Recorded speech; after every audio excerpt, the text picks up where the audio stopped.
Hey, what's your problem? You have business problems? We have business solutions. Not necessarily. Well, maybe. Right. Life is a fight. It is. In business, every day is a fight. So true. So, hey, what's your problem? Yes, thank you, John David Wells. The big voice guy from the Wells Report. Check him out on Facebook under the Wells Report. Rumor has it he will be making a trip to the Nashville area. And when he does come here, we're going to hopefully have him on. This is the What's Your Problem podcast. A podcast for Middle Tennessee business owners and professionals talking about the one thing that keeps them up. It's always something. This is a video and audio podcast. Go to whatsyourproblempodcast.com. And for the new year, 2023, I want you to know I have a goal, 5,000 average downloads per episode. You can help me get there by sharing us out, rating the podcast on your favorite platform. It's all there at whatsyourproblempodcast.com. And, share it with your friends. I want to grow this thing. I am your host, Jim McCarthy, with JimMcCarthyVoiceovers.com. And today, a long-awaited guest. There he is, rocking out to the music, Mr. Rich Redmond, sir. How are you? What is up, Jim? Bringing the heat today. Dude, I love this production. You know, you got your hands on all the knobs there, man. I do. It's very... It's like I'm a world-class board operator straight out of radio. It's weird. It's got to be a cool feeling, though, to be, like doing the... taking care of all your admin over that rock track. It's very official. You know what it is? It gives it the energy. A lot of people put the music in post. I just do it on the fly. That's what we do. We do it on post on our little show. That's so little, man. It's doing pretty well. So, let's see. We're going to do something. If anybody who's followed me, I've known Rich for a long time. And we've been trying to get him on the podcast since the beginning of the podcast. So, hey, it's episode 122. It's just, took a while. That's nice. And it's going to be fun to see what we talk about today because we kind of know everything about each other. Totally. I was like, what are we going to talk about? I think we met in 06, man. Right. So I think that's about 16 years. 08, actually. 08, okay. Yeah, we did the VidSig back in the day. 14 years. Yeah. So one thing we do to kick it off, this is going to be new, guys. It's not the random 5 anymore. We're going to do the Dad Joke Challenge. Oh, I follow classic dad moves on Instagram with the Cue the Home Depot theme. So if you're familiar with dad jokes, I'll credit Mr. Edward Fox. He is the dad joke master. He's been on the podcast twice. Recently, a couple months ago, so you can check out that episode. He's big with Trade Bank. That's his thing. And he is like the dad joke guy. He's even got his own book with dad jokes. Grown-tastic dad jokes.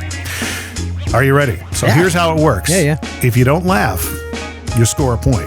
I'll ask 5 dad jokes. Okay? But you can't laugh. If you don't laugh, you score a point. If you do laugh, I score a point. You look totally thrilled about this. I'm just trying to get into the mindset of not laughing. All right, you ready? Yes. Joke number 1. Oh, sorry. Brought to you by it'syourshow.co. So check that out if you want a podcast like this, because podcasts are marketing machines. There's the sign right up on the screen there and back. Is that another company, Jim? That is that is my podcast production company. You got more LLCs than an alphabet soup or something. All right. Question number 1. Not question, but joke number 1. I'm afraid for the calendar. Its days are numbered. There we go. Nothing. Okay. Ready for number 2? My wife said that I should do lunges to stay in shape. That would be a big step forward. Where's my crickets? Here, hold on. I don't think. There we go. You're doing well. Maybe I got to rethink this feature. I don't know. Joke number 3. You can make commentary. It's okay. You can say how grown-tastic these are. I'm just holding my mouth shut. What do you call a fish wearing a bow tie? What? Sophisticated. Guy's holding it. This is your acting chops coming through, isn't it? You're not going to answer that question? I laughed at a question. That was a question. Okay, gotcha. That was a question that I just asked you. That wasn't a joke. Joke number 4. If April showers bring May flowers, what do May flowers bring? What? Pilgrims. Nothing. Look at that. All right. Cue the locusts. You're a very good candidate for this. You're going to win this. Hold on. I probably should have picked out my jokes first. Losing audience members here. Hey, I got to say something about math. If I were to write math a letter, I would say, Dear Math, grow up and solve your own problems. All right, there you go. There's the dad joke challenge. What did you think of that, Rich? Brought to you by it'syourshow.co. It's got a ring to it, too. Yeah, Well, maybe we'll have to rethink that and how we format it. But hey, I tried it out on you. Do you feel honored? No, I love being a guinea pig, human experiment. Is this going to be one of those things that after the show you kind of look at me and go, so is that a new shirt? Rich has a tendency to look at things that I wear. If I buy, hey, did you get that? Is that new? Yeah, I just bought it yesterday. It looks pretty good. That's his way of saying that he doesn't like it. Or was that on sale? Was that on layaway?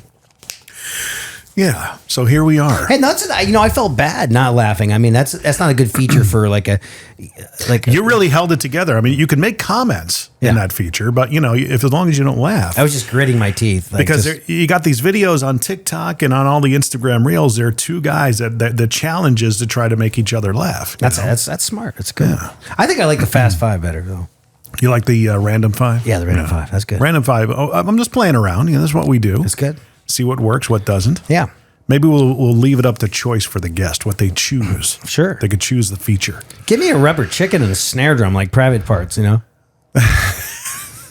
you seen that? You've seen that movie, right? Oh, God, so many times. Yeah. How many times have you seen it? Did you see it in the theater when it came out? I think I did. Yeah? Yeah. Oh, my God. Yeah. That movie was 96 when it came out. That's nuts. 1996. And somebody complained to Howard. They were trying to, they were being a troll. They called in. I think either before, it was right after he released the movie. It had made about $45 million at the box office back then. For a movie like that, wasn't bad. Right. But the guy was kind of razzing him because, well, it only made $45 million. And he goes, well, when was the last time you made $45 million, pal? Yeah. So I know pretty much everything there is about you. Doesn't mean that the audience does. Okay. How did things get started with you, brother? Back in the day, because those of you who don't know, I probably should give everybody a profile on you. You are the longtime, 20-plus year drummer, percussionist, and what else? Percussionist? Yeah, a percussionist is as someone that rattles, scrapes, shakes just about anything. So I've seen you make rhythms with all sorts of stuff. Yeah, like even clothing. Well, you too. I mean, for the folks out there, I don't know if you tell people that you play drums, man, but it's good. And your boss is Mr. Jason Aldean. That's right, man. And always in a public forum, I always try to let the world know how grateful I am for that.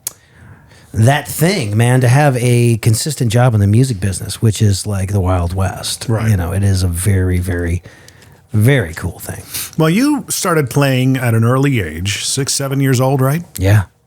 And then that you really just had a hunger for it. You grew up during the MTV era, much like myself. You saw, Alex Van Halen pounding the crap out of his drums in the Jump video. Oh, yeah. You saw Sandy Gennaro playing for Cyndi Lauper. You saw the Appice brothers out there doing their thing, right? Totally. Yeah. And I was like, I want to do that. That was a crazy thing back when MTV was brand new and they actually showed music videos 24/7 and tons of live concerts. I remember watching like Dio in concert and Alice Cooper. And I mean, they were very experimental too. They would show, King's, King Crimson, like wacky stuff, and I would just sit there, videos, Talking Heads, sure, and they broke all those bands too, that was the deal. Get your music on MTV, and then the record label puts you out in a van, and you go take the music to the people, and you build the thing.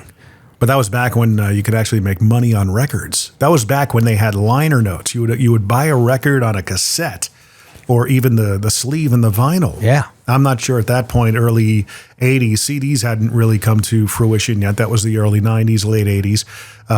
But you would actually sit in your bedroom and read all the lyrics and the liner notes, and you would read who produced the record and all the credits and everything. Such a cool thing. Right? Yeah. You did that, right? Well, some of these records now, they come with like a little downloadable PDF booklet that no one ever does, you know. But now there's some cool services like Spotify at the end of the year will let you know how many times your songs were streamed to billions of times. I think my drumming, just with Jason Aldean alone last year was 6.5 billion people heard my drumming, which is billion with a B? Yeah. Oh my God. That's just on Spotify. Yeah. If you could go back and tell your 7-year-old self, dude, 6.5 billion, almost the entire population of the earth. Yeah. Is going, well, at least that's how many times it's going to be exposed. What am I responsible for? I'm responsible for probably people connecting romantically, people getting married, people having children. I don't know, having dancing, children, probably making children. Making children. That's right. Yeah, for sure. You're in the background, pounding away while they're pounding away. Jim. Come on. No, it's beautiful. That's just going to get an adult warning. It's subjective. Yeah, you know? I know. I mean, you can only guess what they're pounding away at. Yeah. No, If you're thinking one thing, then you have a dirty mind. This music thing is it is a real gift. You know, all of us have to find our passion. We have to find our purpose. Hopefully we land in a lane and do something, that passes the time quickly during the day and it makes us happy and fulfilled and allows us to help other people. And, just music just checks that box, man. Right. That totally does. I mean, music is definitely the soundtrack to people's lives. Yes. I know I hear songs, especially from the 90s, and they take you back. Oh, yeah. What's a song for you that takes you back? I've never asked that to you. You're a big Mellencamp fan. Oh, I always loved Heartland rock. You know what I mean? I always thought Mellencamp, Scarecrow, and Lonesome Jubilee were like so far ahead of the curve. They actually laid out the ground for what would become 90s country with the piccolo snare drum cranked up and just, the fiddle on stun and, just big sonic productions. But those records were, those records were like 85 and 89, I think, what I mean? Those are my desert island records. But my band always makes fun of me because I always tell people that I think that John Waite's Missing You is just really one of the most well-written songs ever. I love it. If I hear that song Missing You, I'll and it's kind of romantic. It's mid-tempo. It's not like it's a devil horn rocker, but it's just a well-written song, and as a result, it's been recorded by like 90 other artists. So, it was definitely a hit for him. I mean, he came out of Faces, right? Oh no, John Waite was in the Babies. The Babies, that's right. And then Rod came out of the Small Faces and the Small Faces. That's right. So the Babies, were you a big Babies fan? Oh heck yeah! There's a really? drummer Tony Brock, killer cat, and just I always loved his drumming.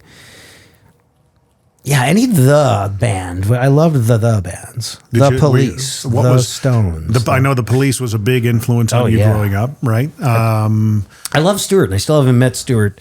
I probably ran by his house a million times. So, I would just ran all over Beverly Hills for like 2 years, and I probably ran past his house. Well, he does a lot of movie soundtracks now and things like that. Yeah, it's that growing, changing, evolving thing. 2 days ago, I did my first motivational speech for 2023, and it was for a company called Evolve, and there's no E on the end, So it was really cool because one part of my speech is, talking about lifelong relevance and, keeping up with the Joneses, surpassing the Joneses, and you want to make great wine in life, and you don't do that with rotting grapes. So we have to grow, change, and evolve. So it was all queued up for me. It was great. You tied it right into the presentation. Totally. It's the crash presentation. It was kind of like the dad joke of the speech. It was quite obvious, but I leaned into it. Yeah. So, C.R.A.S.H, if people don't know a lot about me, C.R.A.S.H is kind of like my teaching philosophy. And I used to speak to like school kids in corporate America. And it's an acronym, stands for commitment, relationships, attitude, skill, and hunger. 5 things that anyone from any walk of life can use to enjoy a more prosperous life. And we've kind of been using this as a platform for the last, 13, 14 years. And I even wrote a book, and Jeff Bezos himself publishes it. And nice. He'll lick the stamp and print it out on a dead tree and send it to your house, or you can download it to your Kindle or iPad. Or I was inspired by you. I read my own book on Audible. Yeah. Yeah. So you can listen to these very soothing pipes as you're in the train or in your car. So, tell me more about this C.R.A.S.H thing. I've never heard of it. You more than anyone have been there, like kind of holding my hand through this process, whether it's me creating new sizzle reels or doing VidSigs or the podcast, all that stuff. Yeah, podcast. Jim is the brainchild behind the Rich Redmond show. He is a co-producer. He is my co-host. Sidekick. He does all of the dirty work and taking all those bits and bytes and loading them up into the matrix of the internet. The matrix. Yes. Well, a lot of that stuff, I appreciate your words. That's very kind of you. Well, you're a man of many skills. You're a Renaissance man. Everything you do, I feel like turns to gold. You're I don't know about that. I'm glad I'm perceived that way, but I'm not sure if I. But you're also, willing to just roll up your sleeves and like jump into the deep end of the pool and learn things on the fly. You say yes, and then you figure out how to make it happen. Until I don't need to say yes, which is something that, early on in Nashville, you had to do as well, right? You had to have the attitude, getting back to how you started with everything. I mean, a lot of your, getting back to the question I initially asked and getting off these tangents and rabbit holes that we're going down, getting back to the main road, you started out, like anybody else. You were the guy who went to the drum teacher, and the drum teacher had to work for it because you were so hungry. I was over-prepared always, which I have used as a business model for success for the last 40-something years, you know? And hey, when I find a diamond in the rough, because I do a lot of teaching, and I meet that kid who is just like on it. Yeah. It is a rare thing because most people are underprepared for things in life, Kind of like how I am for this podcast interview. But that's how I am. I wing it. I think it sounds better that way. Well, it's nice and organic. Early on, we have 152 episodes under our belt with my show, The Rich Redmond Show. Yeah. And you come to the table very prepared for those. Well, I always research the guest and I have an idea of things for sure, pillars that I want to hit. But in the early days, I was, as a result of like studying like voiceover and TV hosting in Hollywood, I was like, I want this to be very polished. I want to be perceived as kind of like the alternative to Mario Lopez, and so I wanted it to be very polished. And the more we have done it, it just seems like the route to go down, the vibe and the energy that seems to land is to just have it be like a conversation, like 3 people literally at corner pub. Yeah. And there's a Zoom recorder we stick on the table and then go. Whatever comes up is fair game. And also including dad joke contests. I mean, even listening to like a Mark Maron, who I'm always, studying his work. There's a lot of ums or is in his interviewing style, which is not super Hollywood polished, but it is complex. It's who he is. It's incredibly organic. I actually write down my verbal tics and I keep them in front of me. I've got, I tell people, and I'm telling myself to slow down, stop stammering, and collect your thoughts. That's what I have. And that's after decades of being in radio and new media. So, and that's what I tell people getting into podcasting. One of the things is that, how do I get people to listen to my podcast? And I always ask, well, are you listening to your own podcast? Yeah. And, that's how you get better, is listening back to it. And a lot of them will say, well, no, I just don't have the time for that. Well, if you don't have the time for it and you don't want to listen to it, why do you expect anybody else to listen to it? That is a strange answer, and I don't want to like, burn any bridges, because they're probably people that you produce their shows, and you're always encouraging them. No, they know. I'm not calling them out. They know I've said it. Well, just listen to it while you're working out. Listen to it while you're in the car, and then take notes, and then feel like if you're a third party listening to this, eavesdropping on this conversation, is it interesting? Are you engaging? Or that whole thing. I am embarrassingly, like, I go back and listen to so many of our episodes, and to see how we have changed. You listen to every single one. Everyone. Yeah. Because you're listening for, problem areas, areas that we may have gone that might be problematic, bad PR areas, so to speak. Yeah. But we never really typically have to pull anything. So no, I think in 152 episodes have almost never done an edit or a pull. Maybe 1%. Because also we're living in just a very litigious, overly sensitive world right now. Not so litigious anymore, but definitely oversensitive. It's like, come on, people. You are taking yourself way too seriously. But I never want to put the guest in a compromising position. Like, if they always have the ability to say, hey, we got into that thing about the thing. Can you take that out? You better believe it. Well, you and I will take it out the same day. Right. And, burn the file. Mm-hmm. We never want to be the guys that are gotcha. We're just not those kind of interviewers. We're interviewing people to mine those nuggets, so the people that are listening can actually not only be entertained, but be educated in some way. So getting back to your origin story, you went through elementary school, did the drum teacher thing, middle school. A lot of people in these types of journeys hit bumps in the road, right? Small or large. What was the first large bump in the road that you had on your acquiring the skills to do what you do? Do you remember? Was it learning a different form of music?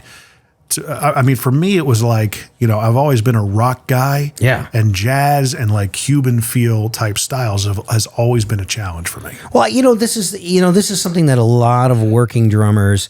So when I'm thinking working drummers, I'm thinking like, say, an Angelino drummer that's got to play a jazz brunch, a big charismatic church, a top 40 band, and he plays an Americana. Like, you're covering a lot of stuff. Yeah. And you're encouraged as a musician to be able to convincingly play a number of styles, so when that phone rings, you could just say yes and not have to say no, because we want to be able to say yes to as many things as possible, not only financially, but it also helps us with our musical development, and it helps our brand, which is like, exposure. We need to be out there doing the thing. So I was a guy that always wanted to learn the big band and the Latin and all. And then as you start to develop and life starts to go by, you find a lane. So my lane was, after all this overeducation, I ended up being the big beat drummer. So like Max Weinberg or Liberty DeVito from Billy Joel, or, Kenny with Mel, the guys that swing the big bats for the cheap seats.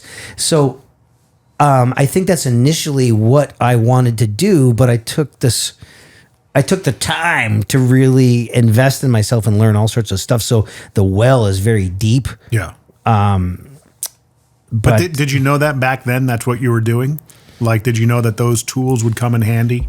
I just knew that all my teachers were saying, do this. My heroes were guys that could play on the soundtrack to Friends. They could go out and do a Latin gig. They could do a fusion gig at the Baked Potato. They can go out and play double bass rock.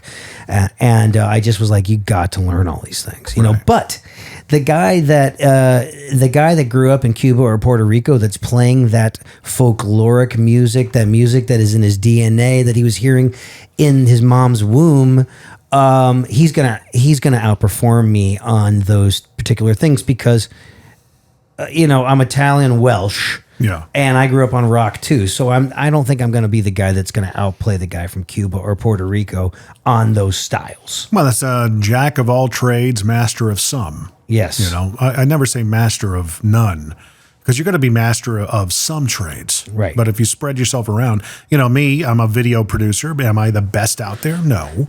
I'm no Scorsese. I was literally talking to a guy yesterday who tinted my windows, and I went there because of the videos that they put out on Facebook. The videos are absolutely amazing. They're stunning. They look fantastic. It's awesome. Of all these amazing cars that they shoot them on their iPhone? I'm going to get to that, right? So I see him yesterday, and I said, hey, you know what really brought me in here was the fact that you do these amazing videos. Who's in charge of that? And he goes, well, I am. Oh, wow. kudos to you. I said, I produce videos similar to what do you use? Are you a Canon guy, Sony, Nikon? He goes, it's my iPhone. I'm going, you got to be, wow. Good for, he's like, well, I'm looking to get it. I said, dude, don't fix what's not broken. So wait a minute, he's using the iPhone and then he's dumping it straight into iMovie? No. I mean, he's editing the footage somehow. It's just the manner and the methodology and how he's shooting the footage and the different angles and the movements of what he's using is just amazing to shoot these. The scenes. He just nails it. Does he have like a little mobile jib? He may have a gimball or something like gimbal, that. yeah. But I mean, it's really just amazing to watch that. I said that's what brought me in, and here he is. He's putting ceramic coating on a vehicle and tinting windows, but that's also part of his hustle as well, is doing the media for his business. That's awesome. Yeah. And he's really good at it. But I mean, getting back to what you're saying, doing a 2-3 or a 3-2 clave, you're not going to be the best at it, but you could certainly pull it off. Oh yeah. Yeah. Believably. Yeah. Yeah. Yeah, for those folks out there that are non-musicians, the clave is like when you go to a nightclub and Ricky Ricardo's there and it's like, is that a 3-2? that's 3-2, yeah. And 2-3 is 1, 2, 1. No. 1. 1, 2, 3, 1, 2. That's right. Yeah, see? That's why I'm not good at it. Well, see, I could always do Spangalang. Zing, zangadang, zangadang, zangadang, and do the, put my hi-hat along 2 and 4, right? Yeah. And then, that's pretty much the driver of jazz music is the ride cymbal. Is the right hand, yeah. And then the snare and the kick drum are just fillers. Comping. Yeah. Is that what that's called? That's called comping. it's like you listen to the piano player and you guys are having a conversation and then the form of the song is going by and you got to be able to do the thing, and of course if you make the stank face it always helps too. The stank face. What's the stank? You've got the facial gestures over the years. Oh God. You ever just get sick of yourself? You're just like, I'm just sick of myself. I listen back to these podcasts and I go, shut up, Jim. My gosh. But that's how you learn. That's how you move forward, right? Well, yeah. So a lot of the challenges in the playing that you've had, for me, it's been jazz music. And believe it or not, my drum rolls, my double strokes, I know we're really getting geeky here on this podcast, talking about music drumming stuff, have never been good. My double strokes. Well, you just didn't, and you've got them, and you have the marching band experience, which built your chops. Well, hey, these kids today, man, you should see they're oh my God. But if when you're trying to play, when someone say drum roll, please, there's usually on the snare drum is like that's a press roll. That's a press roll. Yeah. So you're putting some pressure into the head of the drum, and that's kind of like for the Star Spangled Banner, and then the open stroke roll is. It's a military rudimental roll, and I tell all my students it's like say hello to my little friend. It's a Scarface roll, right? But to get that and achieve that sound quality, it's just you're just missing a lot of things from your youth. But I mean, a lot of that was that a challenge for you to get those chops down, or it just took time? Perseverance. It was a challenge diligence. In the sense that it was going to take time and perseverance. Yeah, I guess I just didn't put the time in. That's okay. That's right. But I mean, when it came to rock drumming, I was always just pretty good. Heck yeah, man! You can sit down and go boom whack, and you're in. That's right. Then I got into Mike Portnoy, and everything was odd time signatures. Yes, upside down time signatures. We're really getting geeky here. Okay, this is a business podcast. Joe. Well, but we're talking about the formations and the foundations of your business over the years, and the challenges that you had. I think everybody in any business has challenges. You're going to have your off days, you know, and the commonality that you and I have is that, gosh, how many times have I gone down to play the drums in my parents' basement and had an off day? Nothing was clicking. You know, I still go into the voiceover booth and, some days will just be buttery smooth, maybe a couple of hiccups here and there. But man, you'll just have some days where you just can't say a word. Regularly. And alternatively. That's been my bane. Yeah. Oh, yeah. That's been my bane lately. So you go to college, right? And you're part of a lot of marching bands that are watching football games and things of that nature, right? Yeah. And I went to Texas Tech University 4 years, got my teaching certificate, which allowed me to be a music educator in the state of Texas. And while I was at school there, every semester, marching band, symphonic band, orchestra, pep band, big band, jazz ensemble, like all. You were ambitious, man. I just played and played and played and played, and I still held on to my rock and roll dreams, and was, I was just thinking, like, what am I going to do? I could probably go to New York and do Broadway. I can go to sunny Los Angeles, wear a real colorful shirt, play some smooth jazz. I want to make sure that I got my mullet looking good so I can be in a rock band in case someone calls me to be in a rock band. And 1997, I had kind of reached what I just got my master's at the University of North Texas, another great school. The level of musicians got even higher when I went there. So, Cream Rises, did a lot of playing, a lot of performing in that scene.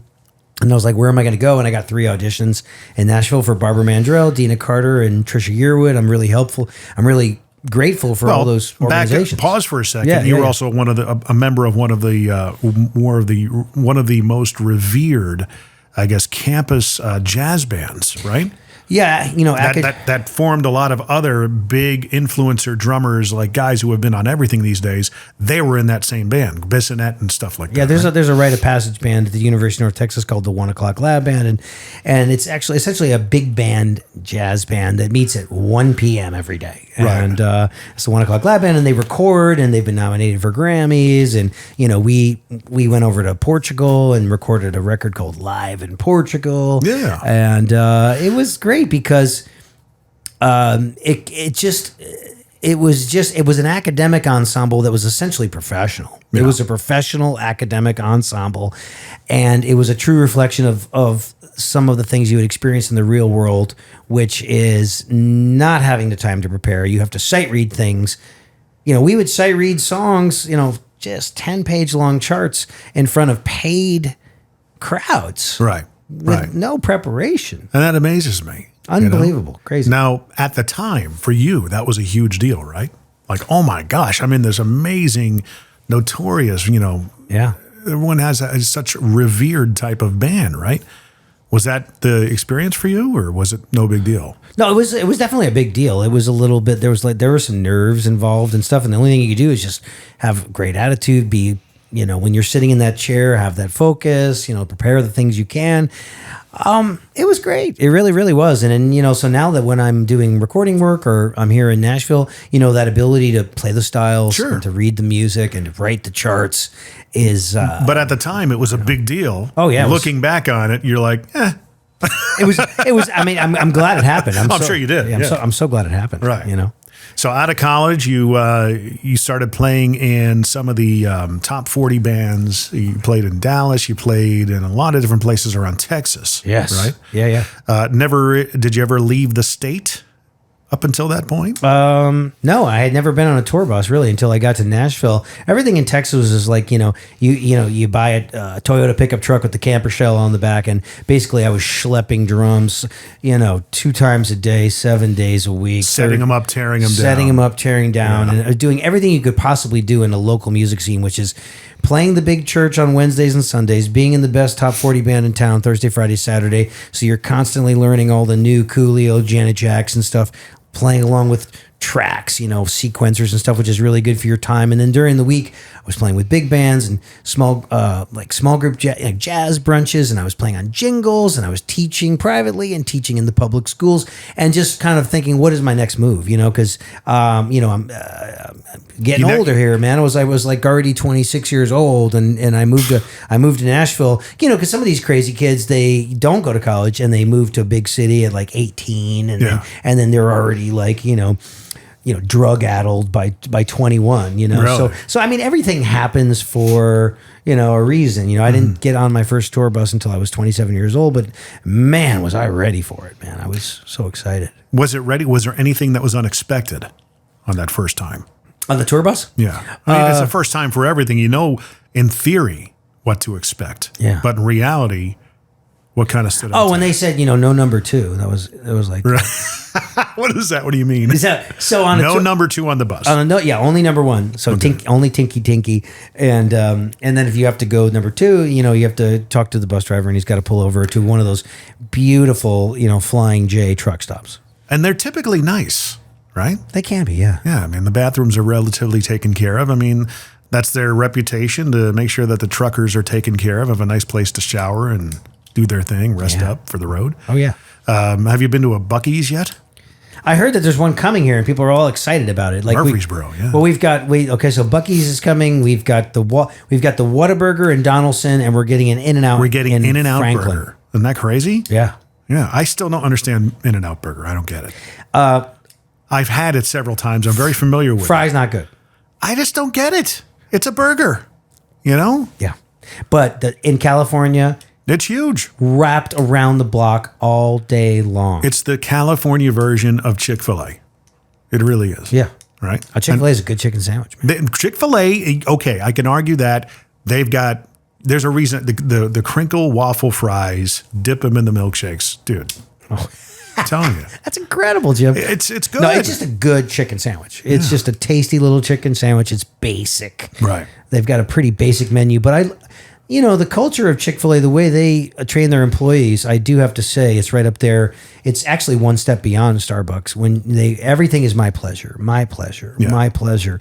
And I just don't have a problem parting with my money there because usually the experience is very consistent. Good. And it's consistent. Yeah. If you listen to the recent podcast, one of my recent episodes with John Warner, who's my business partner, John actually worked for Chick-fil-A for a number of years. Yeah. And dare I say, he is probably to blame for the modern drive-through experience that you have at Chick-fil-A. And it's very efficient. Yeah. He's the one who kind of was part of the catalyst that made it into what it is today back when he worked there. Oh, good job, man. So, yeah, he learned a lot about culture building and relationships back then. Speaking of relationships, you come to Nashville. Okay, it's time to get out of Texas, right? Yep. You come to Nashville, not because of any relationships you've had, but because you've heard, hey, there's some auditions happening. Yep. Right? And one thing you've always told me over the years is how you've never scored a gig from an audition. Right? Just that one time. Just the one time, which was what? With a gal named Pam Tillis, whose dad is Mel Tillis. Right. And, Pam, if you're listening, thank you for one of my first jobs in Nashville. The first time I ever had a salary, the first time I ever had a drum tech. Yes. We do have confirmation that Pam does listen like very ardently to this podcast. All right. Yes. Yeah, every single episode. She constantly bothers me. Jim, you need to have this guy. Okay, Pam, fine. Yeah. Blowing up my phone all the time. So that was the one time, because the drummer that left kind of greased the wheels and said, have the cattle call audition if you want. A cattle call audition is where about 50 drummers take turns playing 3 songs, and then somehow management and the artist has to put their heads together and go, I like the guy in the orange shirt that was 29th. Right. And I like the guy that was 30th with the green. It's really hard. But basically the guy said, look, just hire Rich. He's going to know the songs. He's going to be prepared. But that wasn't an audition. That was a relationship audition. It was a formality. Right. Somebody championed you. And then also when I started playing with a younger Jason Aldean in 1999, I guess it was an audition. It was like, learn these 5 songs. We'll see at SIR. Right. My bandmates vouched for me at the time. And basically, it was a formality in the sense that we got to play these 5 songs, and let's see if we like this guy. Well, let's see if we all gel personally and professionally, and we did. And that was it. That was, I guess, my audition in early 1999. And if you look, what's the math on it? We've been playing for 24 years together. 24 years together. Yeah. But you were here in Nashville since '97, so you had 2 years. 2 years of just figuring it out. I think my tax return in 1997 was for $4,500. Really? Yeah. Oh my gosh. There's some under the table. There's some cash. Right. Obviously. No. I mean, but I think there was. I mean, a little here and there, but because a lot of cash gigs, Yeah. But I think the IRS is an ardent listener of this podcast. Well, they've already, put me through the ringer. I had one of those darn, eviscerations. Right.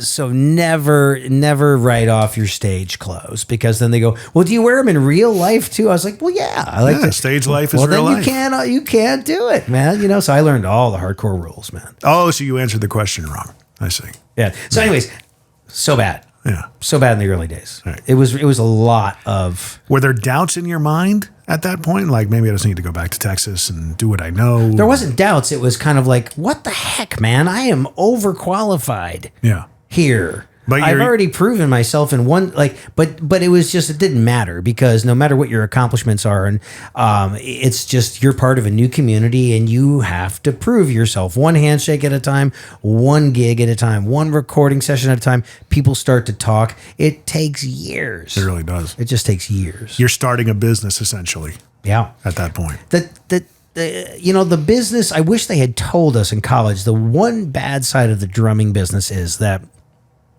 unless I am actively playing the drums or in an airport about to play the drums or on a tour bus, I don't make money. Right. So as your body starts to, break down or, you're I'm not saying that's happening. I'm just saying I watched it happen to a lot of my heroes. Yeah. And it's like, if you're not actively playing this instrument, you don't make any money. So that's why it's so important for drummers and musicians to get into other things like product creation and creating educational courses or writing songs or writing books Or clothing labels or anything like that. Some other hustles. Yeah. And they're out there, and it's common for people to do that now. But back in the day, the internet was still kind of getting up on its legs back then. Yeah. We didn't have any social media. It was all, email and Yahoo and AOL, I want to say at that point, and email forwards. Everyone, when we forwarded the jokes back in the day. Oh my God. But you had a stack of demos at the ready. You had your business cards. You treated it like a bona fide business. Oh, I really did. I moved to town with 400 cassette demos. They were gone at the end of the first week. I had a box of hot, newly baked business cards. I had a early version of a press kit. What was your goal? I was eager. I just wanted to get into some circles where people would be paying me to play the drums. Right. But I mean, was there a big, hairy, audacious goal that you set for yourself? I remember you saying it was a mantra. Oh, the mantra, yes. Right. Do you remember what that was? Yeah, the purpose statement, which is, I will be a top call touring and recording drummer based in Nashville. One sentence, highly succinct, very laser focused. Top call means my name's going to come up. There's so many great drummers in Nashville, but you want to be like one of five that people think of. That's the thing about Nashville. A lot of people don't know is that a lot of the same people, there's a fraternity of musicians here that record everything. Yeah. Is that still the case? Or has it kind of been more diversified? But it's been more diversified a little bit. But 90s, those eras, the same guys played on everything. There were some smaller teams of guys, I think, in the 80s and 90s. And at one point, I had a great 8-year period where no matter what, every Monday, Tuesday, and Wednesday, I had 2 sessions a day, every day at some sort of historic recording facility on Music Row. It was, but the business has kept changing since then, and shrinking a little bit since then, and because you don't have to be a musician to understand that. I'm sure that the folks that are listening to this realize that songwriters are making fractions and fractions and fractions of a penny on every Spotify stream. Right. Well, back in the day, it was get people enduring the time of Napster. That was shifting everything. And I even remember in radio at that time thinking to myself, okay, what's the answer to Napster and all these people that are pirating music, essentially? You were able to download music to your hard drive for free. It was pirated everywhere. And then somebody got caught and they made a huge example of them and back-charged them for everything that they download. And do you remember that? It was a huge case. It was millions of dollars they went after this one person. It was like a total... I mean, that's kind of not fair, but... But, stealing is stealing, right? I get it, but it was probably just some guy... like in his mom's basement, they're like with no life and no job, and they're coming after him for millions of dollars. They're not going to get it. No, but again, it was just to set the example. We can make your life tough, and we will. So stop doing that. And then Steve Jobs invented iTunes and the iPod, and that changed the entire industry. What's even really scarier is when for a while there was I was showing up to do these drum clinics, and I would run my audio off of an iPod. Right. And I'd be like, that's my band. That's the whole band. Everybody's in there. They don't need per diem. They don't need hotel rooms. But then there was one kid at one point who was like, what's an iPod? Because everything is here now. Yeah. On the phone. Yeah. What's an iPod? Oh, it's a dedicated device that holds MP3s. Isn't that crazy? We have a generation that has no idea what an iPod is. No, because they're so used to the streaming. If you hear the term podcasting, the pod part of that term is because of iPods. Huh. Did you know that? I didn't know that. Yeah, that's why they call it podcasting. Because you could download the episodes to your iPod. Yeah. Wow. Isn't that crazy? Yeah, man. Yeah. We forget these things. It's a great medium. I mean, it's like it's more common to meet someone that doesn't have a podcast. Podcast is a good, well-known podcast is similar to being an author these days. Yeah, if you host a podcast is similar, the same kind of perception and reverence as being an author. That's what I've heard. Yeah. And I'm going, really? That's interesting. What about there was the blogging thing, and then we get Twitter and then micro blogging. Yeah. Are good old blogs still good to do? Do they raise your SEO? Well, funny you should ask, Rich. On the newly created jsquaredsystems.com, we've actually put blogs out, and they're good for SEO. So if you have a topic that comes up common, in regular conversations with clients and such. All the time. Yeah. I can list You them. make, topics out of them. You make them into blogs. To get this. Yeah. Get this. AI. Oh, have you tried it? I don't know how to go down the path, but we were talking about so I want to have a new logo designed. I want to have a new caricature designed. Mm-hmm. Is that AI? Can I enlist AI software? Oh, it's Fiverr. Okay. I would say Fiverr. Okay. But also, AI is being used to write country pop songs. Have you heard some of these country pop songs that AI have written? No. They're good. Yeah. They're good. Also, AI is being used to generate blogs. So you could say, hey, I want you to write an article on the benefits of music education. Right. It'll end up being pretty good. Yeah. Well written. You just stick your name on it. Based on the information out there on the internet. But who is the holder of the intellectual property? I don't know. I've actually been using it for podcast descriptions because you just get, it's almost like having an assistant. Okay, so what is it? Is it like a software program, AI.com? Or what is it? I use the one chat.openai.com, I want to say is the link. Yeah. And I'll put that in the description. I'll try and remember to do that. But I've used it to write podcast descriptions for this website launch that we just did for our business here, J Squared. The web girl asked me, Julie Chadbourne, check her out. She's amazing. She asked me to write 3 or 4 blogs. And, she's like, can you get them to me next week? And I'm going, sure. Let me just put it on my list and work it in. Right. And I talked to a friend of mine. It's a list that just keeps growing and never gets smaller. And I talked to a friend of mine and I told her about different things. She goes, have you tried AI copywriting yet? I said, no, I've been hearing about it, but I haven't tried it. She says, you're going to go down rabbit holes. I guarantee you. Here's the address. Have fun. And what do you know? I start looking at it and, okay, well, because we're a lighting company, I said, do lumens matter in colored lighting? And because we always get the question from customers, well, how many lumens do these colored lights put out? And it's like, it doesn't matter because different colors, you're laughing over there. Hello, Lumen. And so I said, write a blog about it. And it did. It was 4 or 5 paragraphs. It's well written. It's correct. I mean, wow. Yeah. It's nuts. AI and the AI art. You could basically say anything like, give me a Salvador Dali inspired version of this photo. Yeah. And it'll do it. Now, have you seen the AI interpretive photos? Have you done that yet? Interpretive dance. Now, you want to see me with hair?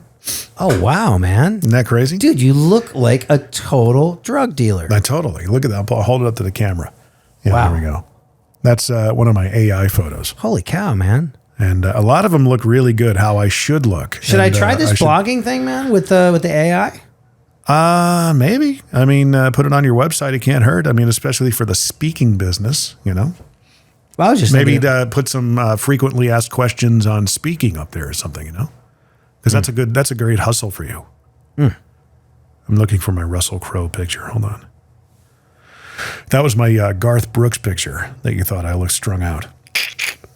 So here's the Russell Crowe picture. oh, nice. So you just say, take my face and make me look like Russell Crowe. Nope. That's just what it interpreted as. There's me from Armageddon, Bruce Willis. But you put in the parameters, right?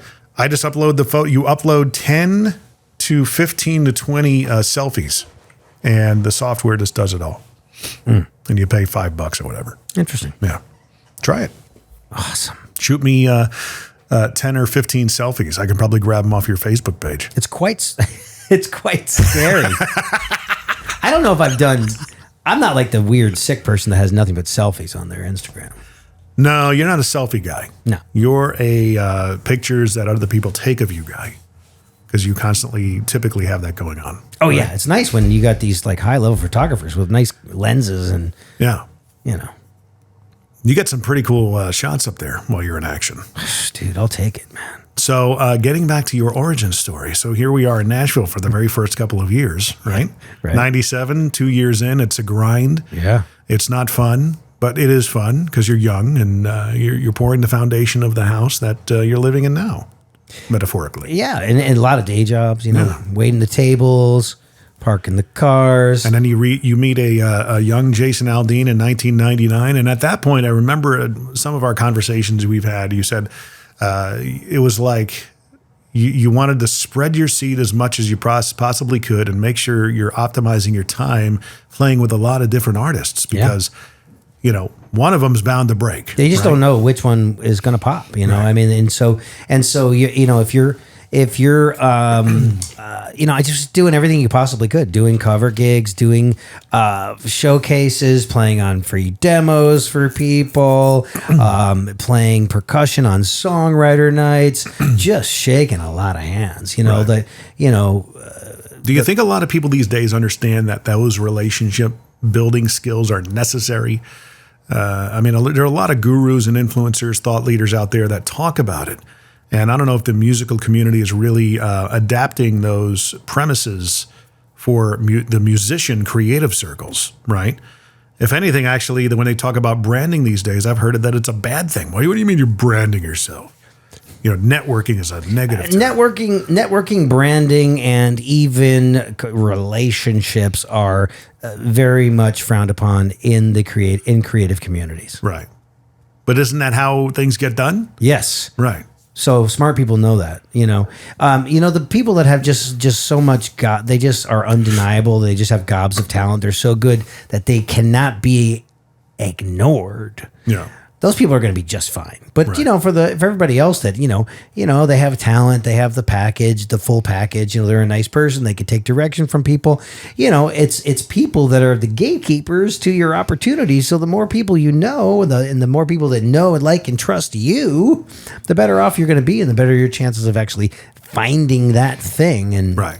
staying in that lane and being able to buy a house, the American dream. But I mean, you've just because you met Jason in 99 didn't mean that it was off to the races. It was still, you had another 6 years to go before he broke. Well, he got signed in 2004 to a record deal. So in that amount of time of, playing the showcases and for all the labels and jumping in vans and taking the music to the people and just rehearsing and doing the thing, he saw that sweat equity that we had put in over the course of 4 or 5 years.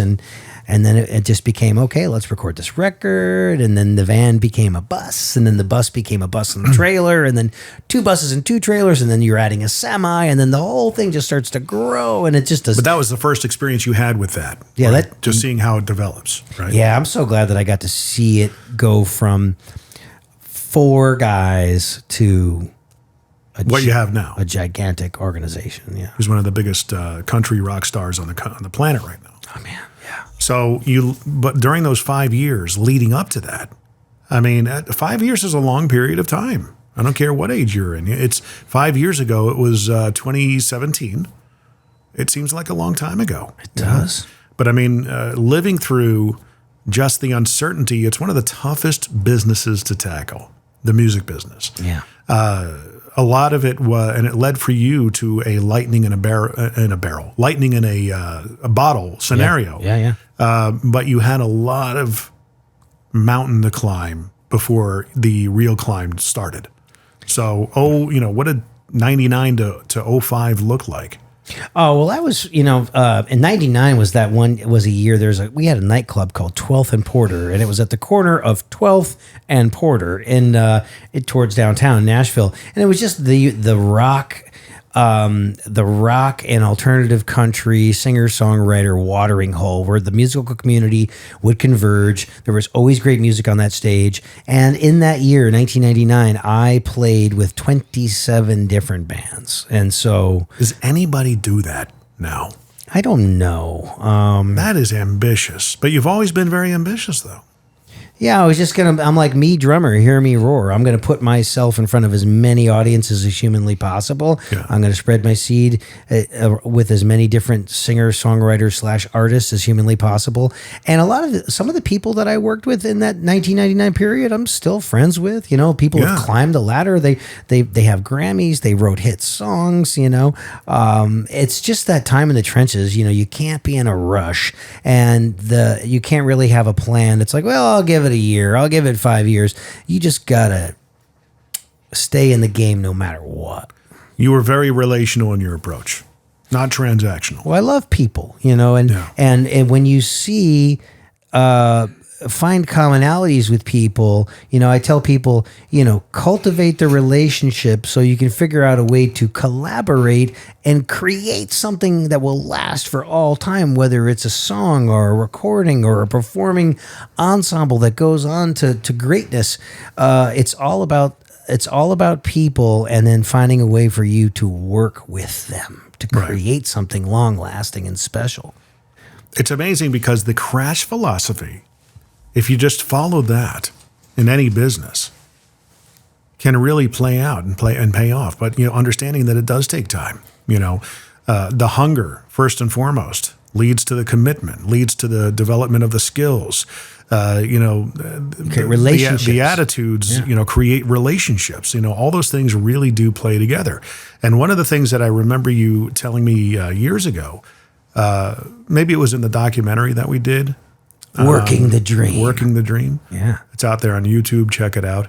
But you said that, when you go into not just a recording situation, not just, networking or anything, or any business scenario, learn people's names and, be unafraid to do perceivably beneath you things. Hey, I'm going out to get coffee. Ask the receptionist if she wants coffee. Yeah. You do things like that and ask their names. He says, I learned from you that, a person's name is music to their ears. No pun intended. Oh, right? it's their most beautiful melody. So because of that, if they're wearing a name tag, I use their name.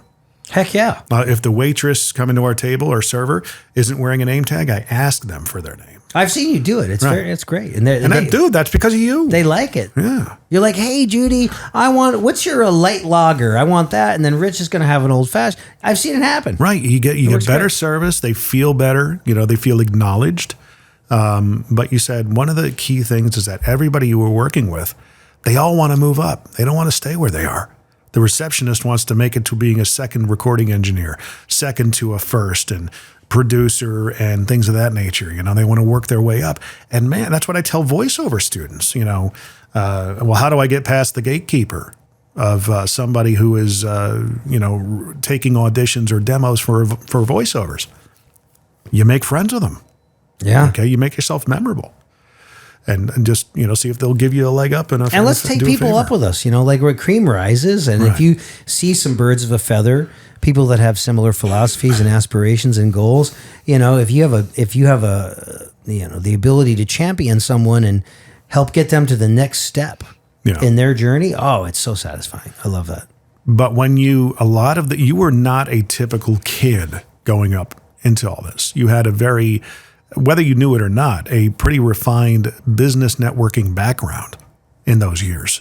Where did that come from? And I want to say the answer is your mom and all the positivity that she's been exposed to that she passed through you. My mom was very much a student of positivity, law of attraction style thought leaders like Napoleon Hill and Tony Robbins. She had all those books and she passed them down to me. But also my dad, very solid businessman, accountant for many, many years. And he would always be like, Rich, it's networking. It's networking. I'm like, yeah. That's so he would talk about it. He'd be like, Rich, you got to go meet people. Get out. Really? Get out and meet people. And I did not know that about you. he was the one. He's like, get out, Rich. You have got to go meet people. That's how this works. Yeah. Yeah. And when did that really, you've heard it all your formative years? Or was that only when you moved to Nashville or? Yeah, and I was a little shyer, like in the early, like in like high school. Believe it or not, I was a little bit more insular and had just laser focus. It was kind of like a hermit. Did a lot of practicing. You're developing your skill. I was developing my skill, and then but then I started coming more out of my shell, and then I became the over-energized comic book character that I am now. Yeah, that which I guess was always my real essence. It just needed the time to come out. Was it the getting better at your skill that gave you the confidence to kind of fly your freak flag in a way? Hey, man, I think you're onto something there, Jim. Yeah? Was it that, though? Well, I mean, because drumming gives, when you... an identity. When you get good at something, it allows you to really, shine. I'm the man. You shine. That's right. It's like the quarterback. All the girls love the quarterback. You know what I mean? I was not a quarterback. I was carrying the snare drum around the 50-yard line. Right. Did you watch the game at least? A little bit, yeah. But most of the time I was dreaming. What did you do? I would daydream about getting off that field and getting behind a set of drums with a killer rock band. Were you happy when the football team would make a home run? Oh, we love home runs. Yeah? Yeah. Okay. Touch runs. Touch runs. Did you understand the game and stuff? What was going on? Oh yeah, enough. I have a couple other drum friends of mine that are like high level guys that just like have zero interest in sports. Right. But I've made more of an effort in recent years, just because I'm around so many sports fanatics. No, it's funny as so have I. I actually go out of my way to watch football now. Yeah. I don't know if you're there. Oh, well, the football, college and NFL is always on the bus. It's like if there's a TV in the back lounge, a TV in the front lounge, a TV in the bay, then we're parked next to another bus. That bay door is open with a giant big screen. They're all on the same game. Right. You ever sit down and just take in a game with the guy? Not a full game, but I will. I will pause long enough to get have some chicken fingers and be like, all right. Yeah, what are you doing for the Super Bowl this year?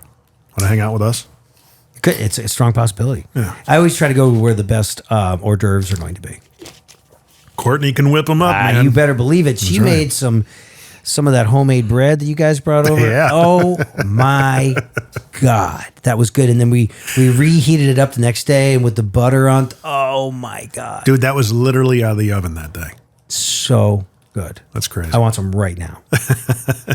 It's not good for the waistband, but I feel like this is one of the most low-key interviews we've ever had, Jim. Well, it's because it's us, man. We've known each other for so long. We're just having, I'm trying to be the host of the podcast and ask you questions of interest but I would imagine it has to be fun to listen to us just, it's fun to hear people that know each other. Jib jab, yeah. Yeah.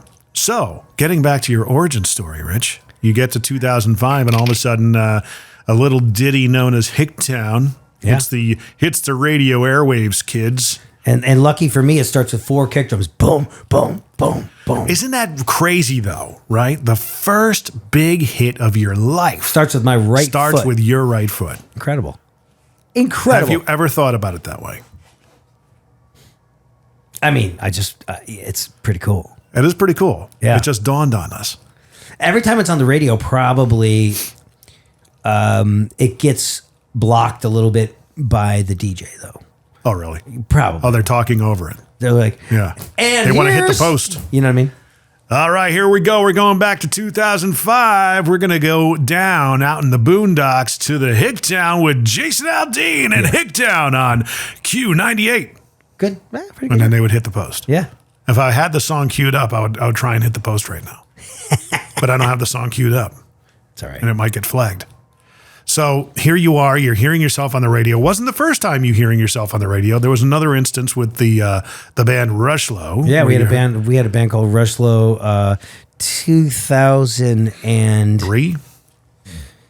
Yeah, it was around the 2001, 2, 3 area in there. With Mr. Tim Rushlow, former lead of Little Texas. That's right. That's right. And me and the guys that are currently in Aldean's band from day one, and a couple other guys. 6 guys in a band, a lot of mouths to feed. That's a little bit big for a band. But if you look on YouTube, the song is called "I Don't Want to Be Your Friend Anymore." I can't be your friend. I can't be your friend anymore. And it was cool because Harry from Drum Paradise came out. He's the big, drum tech guy that's worked with all the big drum. Max Weinberg from Bruce Springsteen's band. He brought out some beautiful sounding drums, and just the drum sound on that record is good. Mr. Jeff Balding was the guy, great producer, engineer, cat here that does a lot of the like Megadeth, everything from Megadeth to Faith Hill, right, and everything in between. So it was a fun record to make. And it didn't do that well, but I don't know. There's a lot of things that can happen with a band when it doesn't happen. Everything has to come together in perfect harmony. The label has to agree with the band. The songs have to be incredible. They have to hit at radio. The videos have to hit on the CMTs. And then you got to figure out, is the stuff happening live? Is it gelling with audiences? And then can we get that band on some big opening slots? Because that's what we ended up doing with Aldean, is that we were playing like every bar and honky tonk and college, anywhere we could. And then we started getting those opening slots for the McGraws and the Urbans. 3 tours opening up for the Rascal Flatts, Brooks and Dunn. So it was great. Tons of exposure. We're working our craft, becoming tighter and tighter as a kind of an undeniable band. Yeah. And then in 2008, 9, you start, we're co-headlining with Dierks and Bentley and Miranda Lambert. So we're switching the headlining slot every night,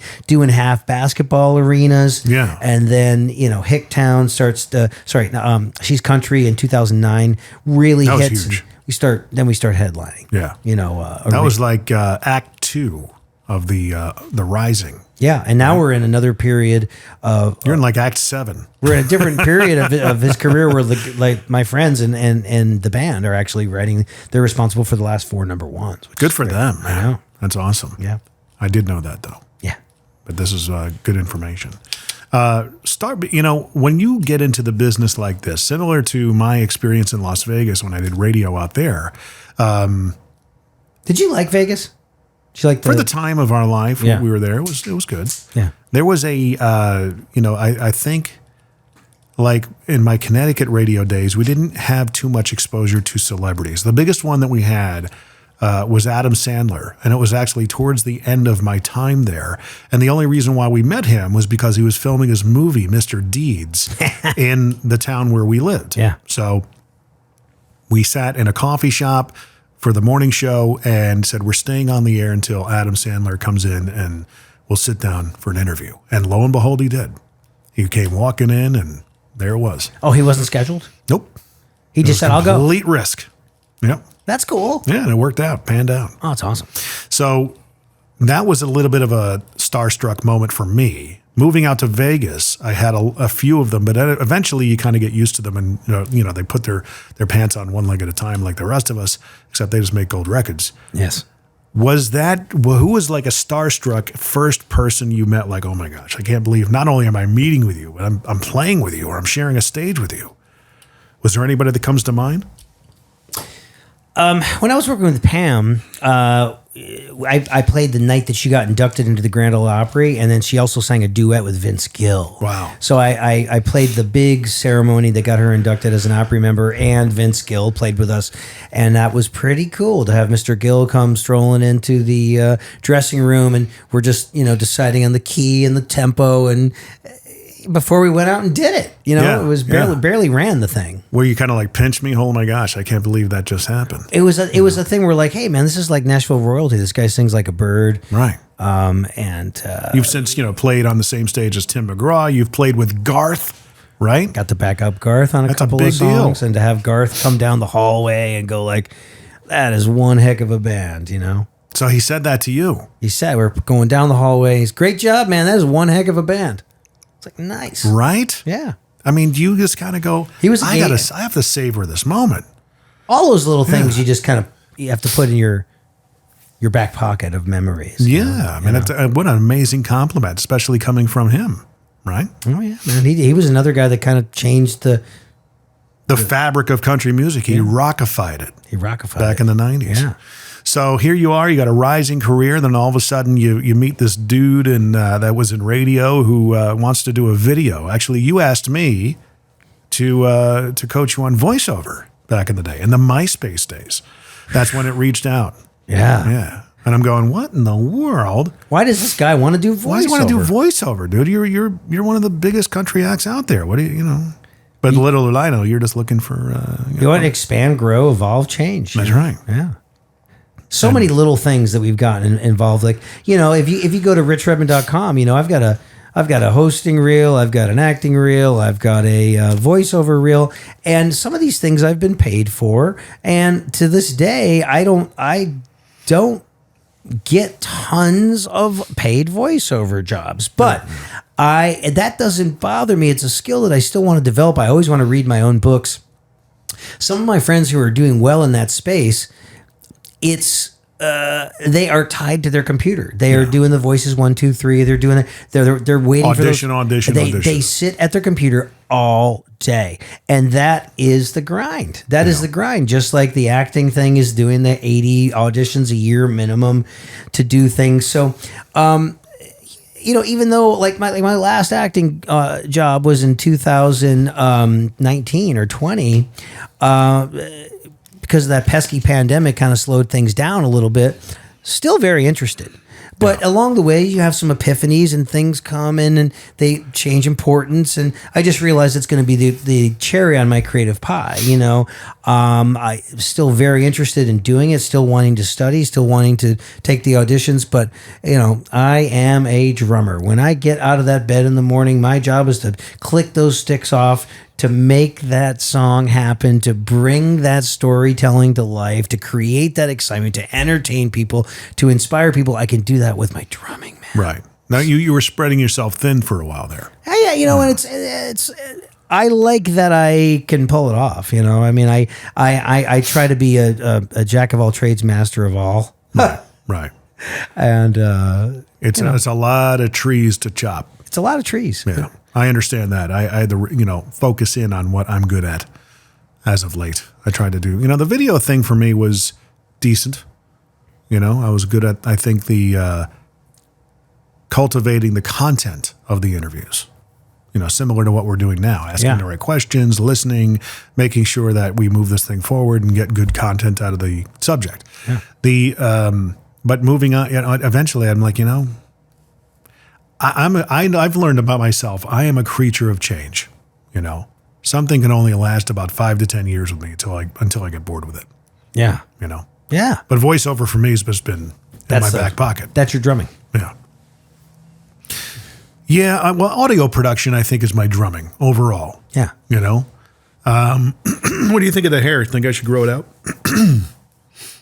Yeah, go for it, man. Or just shave it. Like I've been shaving it for years. Remember, we know that you are just loaded with testosterone, but men that have less hair have tons of testosterone.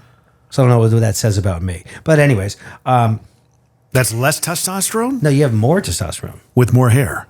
No, when you have less hair, you're loaded with testosterone. Really? Yeah. Huh. I had no idea. I thought it just came from the mother's side. Well, I don't know. Maybe the comment boards will be lighting up and be like, Rich, you are so wrong. Check your footnote. We're going to make this into a clip and make it viral. And all the bald guys will be like, heck yeah, man. Speaking of virality, I knew you or started knowing you right around when the YouTube revolution was happening. Yeah. And online videos were being figured out as far as what's going to work and what's not going to work. The term itself, viral video, was invented, right? Came into the vernacular of the culture. Sure. And you started putting yourself out there in video. And what was the feedback that you would get typically? Oh, you mean... you did a lot of video. I did video of me performing live, and I also did a video of me tracking in the studio. And the reason I started doing that was because I discovered YouTube, and I was like, who is this 16-year-old kid that is playing covers of my drumming, and he's got thousands and thousands of hits. Right. It's like, what if we actually put the dude that actually recorded the song actually as he's doing it online? That's right.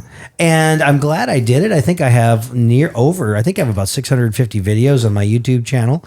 And they are how-tos, they are behind the scenes, they are live, they are in the studio, they're educational videos, and they vary in quality, from the shot on the iPhone to, of course, I have things that are going back to very early on, like 2005, 2006, that were shot on like a flip cam. Yeah, I remember the flip. I was trying to think of the name of it. Yeah, and the quality is definitely has improved. I will have to say, well, you've got a couple other videos up here now. Let's see. Well, you've produced a lot of different things since. Okay, so it's definitely good to try to have some control. Somebody else has been producing your videos. What's going on here? Where? Which ones? It's been from a couple of weeks ago. Crash book promo available. That's you. Was that me? Yeah. It was put up 3 weeks ago. Maybe you just refreshed it. Short jam before Jason Aldean rehearsals. Oh, Jason, that's Johnny. Tour of your kit. Yeah. But I would have to say that all the videos I produced for you are some of the highest numbers. Performers. You bet. So there you go. Yeah. 10,500 subscribers. It's just incredible to, it's worth its weight in gold alone just to put up videos up there so you can just get all the comments from the trolls. It's so fun. That's what I was, asking about. In the beginning, you had a lot of, we discovered what trolls were, right? You had haters right off the bat because they figured what you were playing was so simple that anybody could do it. Yeah, why is that worth filming? It's so simple. Yeah, but okay. Oh, anybody can go in the studio and do that. Yeah.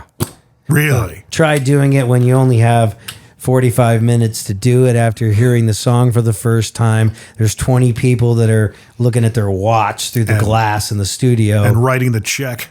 Yeah, it's when you add those elements to it, it becomes a different skill set.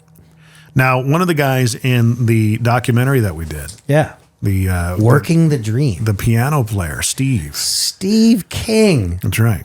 He talked about, I think it might have been Tully or Kurt asked him, well, Steve, can you summarize the studio experience for our audience here? And he said, well, a lot of it's just sitting around for a half an hour and then 5 minutes of pure panic and pandemonium, and then you go back to sitting around. Is that accurate? There is a lot of sitting around, but basically that's his way of saying when it is time, the red light is on, it is time to record. You better give it your A game. You better do your thing, dude. And it's the same. It's really the same thing as like being on a tour bus. You're on a tour bus for you're around these folks for 22 hours a day, and you're just waiting to play that 90-minute show. Right. So there's never an excuse for having a bad show because this is why we do it. This is why we sleep on a moving bed and are in different places every night and are trapped in airports and forced to pay so much money for that overpriced water. It's so we can play the 90-minute show. Right. It's fun though. Yeah, totally. It's a lifestyle, really, music. It really is. What's your So I didn't even announce it. What is your problem? We've been talking for an hour and 17 minutes. Most people tuned out about 40 minutes ago. No, this is a good one. This is a good one. What do you think your problem? What are you dealing with these days? What can we talk about? What can we solve? Ooh, a problem. Yeah. That's the nature of the... Do you not listen to my podcast? No, I have listened to that, but I wasn't prepared. A problem. Okay, that's okay. A lot of people that come on don't listen to the podcast either. No, I've listened to that. Eventually it'll change, So. I didn't know I had to come up with something that isn't... It could be small. It could be anything. What's kind of keeping you up at night?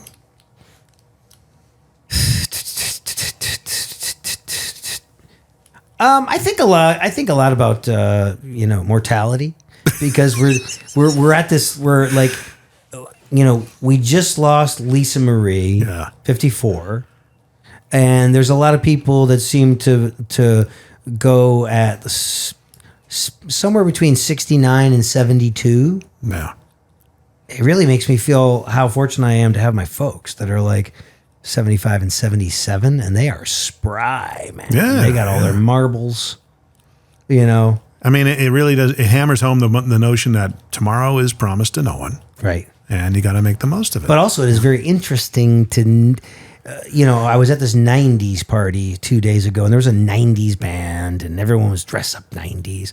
And I was listening to this tunes, and I was like, these are all tunes that, I played in those wedding corporate bands. It seemed like yesterday, but it was 20 years ago. Yeah. I don't know how over 20 years ago. I don't know how 22 became 52. It really goes fast. Well, it's a fun, packed, busy life you've led, and it's a very dismal way to look at it, but I say life is like a roll of toilet paper. It goes faster the more you get to the end. It is going it goes faster. I mean, I really feel like we're so off to the races.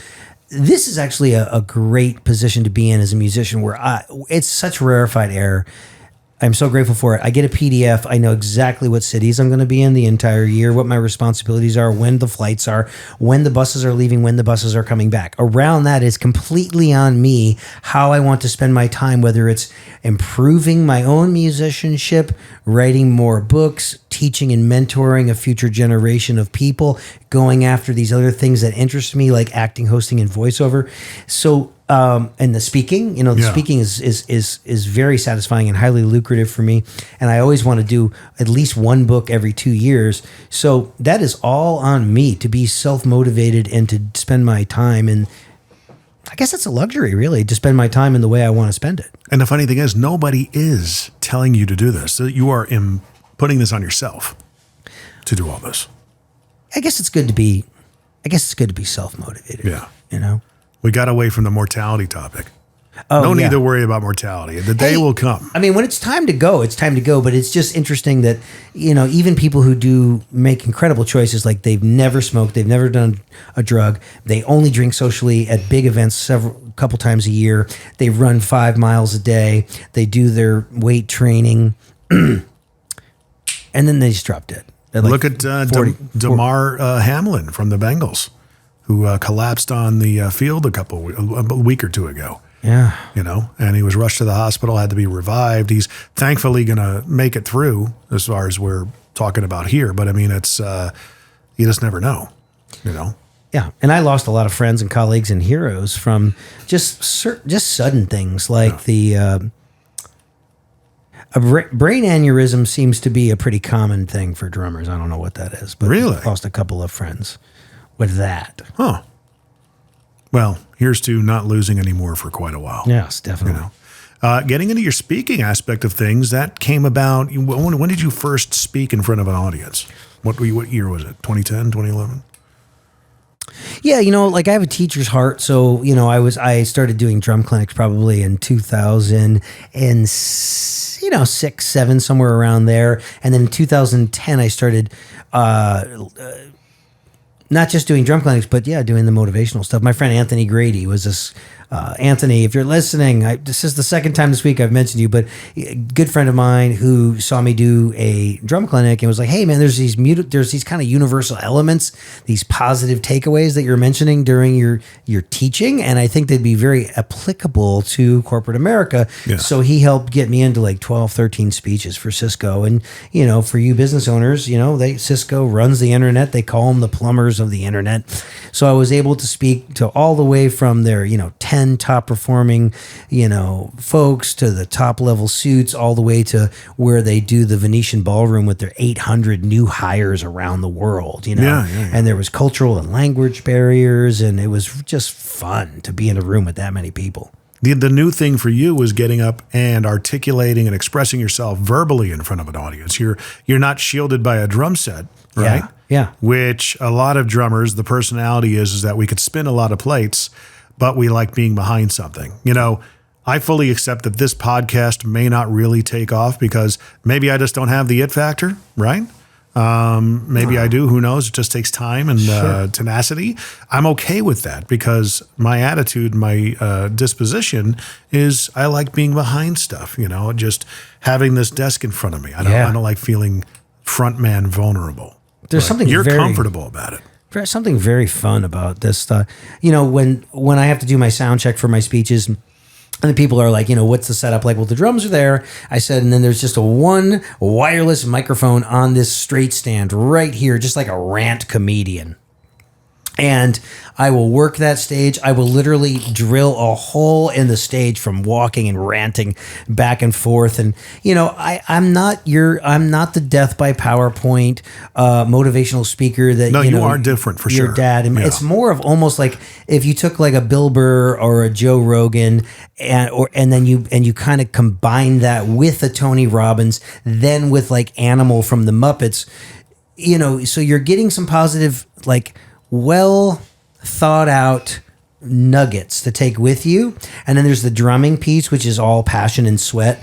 And then there's the performance style, which is very ranty. And like people are like, you remind me of Sebastian Maniscalco because you talk with your hands and you really lean into words, and I'm sweating over the front row. It's very visceral. And I prefer that. I think almost anybody can go up there with a bunch of note cards behind a podium, or and then read their speech, or be the guy that's just looking at a PowerPoint and going through slides and essentially reading the slides. Yeah. That is not a skill. Isn't that what I did when you saw me present at BNI? But you do it with such fervor and charisma. Those are basically my guideposts when I do that, But hey, But for anybody who's looking to hire a speaker in the year 2023, even 2024, I champion you this, quite a bit. To anybody, and these events are becoming more and more frequent. Consistent, right? yes. There's a lot more events happening, especially around the Nashville area. Yeah. Business influencer events, thought leader events, things of that nature. Events with names like Impact and Activate and Activate 2023 featuring right, all that stuff. Grant Cardone, Jim Cardone. McCarthy, Yeah. Donald Trump. That'll be the day, right? Yeah. But I've always wanted to get you on the bigger stages like Cardone's 10X stage. And I believe that will happen one day, I just, especially when you don't have to pay for it. But, I just got to get Mr. Cardone to take me seriously. Hey. Yeah, to keep doing your thing, put your thoughts out there. You know what I'm going to say is talking about pulling the clips from your speeches and making smaller takeaways from them. You have a lot of good wisdom to impart. Thanks, buddy.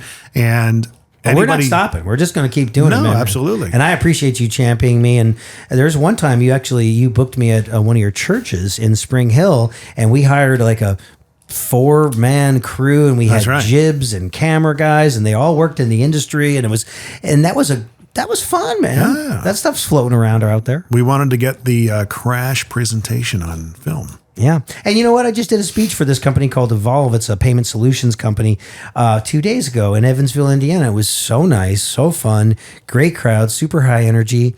And the video crew was there. And I guess one of the guys really he was like, man, this is great. Do you mind if I set up a couple more cameras and put a GoPro on your drum set? And I was like, yeah, man, do it. And he goes, hey, do you mind if I go to town with this and make knock yourself out? Email it to me. And I said, yeah. And I said, man, I'll take care of it. If I like it, I will take care of you. And then he goes, then we'll take the nuggets from that and I'll add these graphics and we'll have a new sizzle reel I'm like, okay, buddy, you need to cultivate a relationship with that guy, and I will. Yeah. But it just goes to show you. Hey, by the way, can you look at my podcast episodes? Start going through those and cultivating. I should see what he would charge us to. Yeah, that's right. Do some polls, especially if it's tough to have to pull somebody into that role, but if they're already on their way and they believe in you and the fire's there, man. Yeah. Absolutely. It's always nice when someone is excited. Like you could see, like physically, this person, like they're jacked up. Yeah. They like what they saw. Yeah. And this was just from sound check. It was like I did 2 songs, I did a mic check, and then he's like, man, let's step up the production value on this. Like, all right, let's do it, man. I think the hashtags you need to promote the crap out of this year are #GetRich, #HireRich. Get rich, hire rich. That's right. I love it. Just came to mind. I do like get rich. That's like Dude, that's great, right? It's the double entendre. Yeah, get rich. It's all about talking about how to use crash in any aspect of your life. And the presentation, just like how Rich is talking about, it's not boring. It's not death by PowerPoint. It's dynamic. It's energetic. You've got the playing along to songs that you've recorded on. The multitudes of songs that you've touched over the years. There's a lot of comedy, and then a lot of comedy. There's interaction. I always bring up someone and roast them lightly, give them their first drum lesson. That's right. And you get to keep the drumsticks, and it is just it's fun, and it's very satisfying for me because it's almost like a one-man show. Yeah. And it's something that's from my sweat. It's from the sweat of my brow. It's something that I created. Right. And it is totally applicable to any business. So next week I'm speaking to a company called Farm Journal, and they're coming in, and there's tons of farmers from all over the United States are coming in. We're gonna do a rah-rah at the Grand Hyatt, and then 2 weeks later I'm speaking to a large organization of all the franchisees of this new organization called Bach to Rock, which is very much like Little Kids Rock and School of Rock, where it's like getting kids involved, using rock and roll as a platform for participation and teamwork and preparation and all that stuff. See, you need somebody after every single one of those speeches. There's an element of your podcast right there, right? There could almost be reviving the Pick Rich's Brain that we did years ago. Yeah. Or maybe just, the Rich Redmond show, much like, how Gary Vee has the Gary Vee audio experience. He's repurposing, snippets and topics from his speeches into his podcast. There's no reason why you can't do that. Oh, actually, I have another kind of like a speaking mentor type person that told me, hey, never rely on the audio from the AV team. Yes, they said that they're going to record you, but always have this little lav mic, and it goes right into a pack. Yeah. And it's like a pack recorder, and you're always covered. You're always ensuring good audio that you could sync up later with the video. Yes. If need be. Or just take the audio and, like you said, turn it into like micro podcast Micro episodes. content, even long form. You can put it on YouTube. I mean, you can make podcast episodes out of them. Mm-hmm. Take a cue from what Vaynerchuk's doing, man. I mean, there's a lot. You're already making the content, right? You might as well repurpose it and make sure everybody sees it. Well, let me ask you. Maybe this will light up. Maybe this is your problem, right? I think this could be one of the problems where, That's right. or maybe it's something that we want to. We're going to fire it off again. We're repurposing it. What we address is. This is what we do, guys. Whenever Rich and I have like dinner together, we always stumble across these. And I start getting on my pulpit. And dude, you need to do this. Why are you not doing this? Well, I mean, you're just paying me back for that time that you were in the car business, and I said I don't think you're in your purpose. That's not you were paid. It's not payback. I needed to hear that from you. Okay, backstory, context. When I was in the car business, you hear me talking about the car business. I took a lot from the car business and learned a lot from it. It was like a college education. But at some point, you realize, well, hey, maybe this isn't what I need to be doing. But I'm doing it for a reason. I'm here in the trenches for a reason, learning something that I believe will serve me down the road. And I had a coffee with Rich one day, and I said, for a change, I felt like you were there to help me, right? And I'm going, I just don't know. He just looked at me. He said, dude, you're not in your role and purpose. You got to figure this out. You're off track. Yeah, totally off track. Well, you could have told me the same thing about acting. But it's not off track. You're totally capable, and it's congruent with all the other things that you do. But you did get some stuff out of it. You learned sales, tried and true sales techniques. Fundamentals. Mm-hmm. Which, I consider myself a salesman. I think we're all in sales, but I definitely consider myself strong in sales.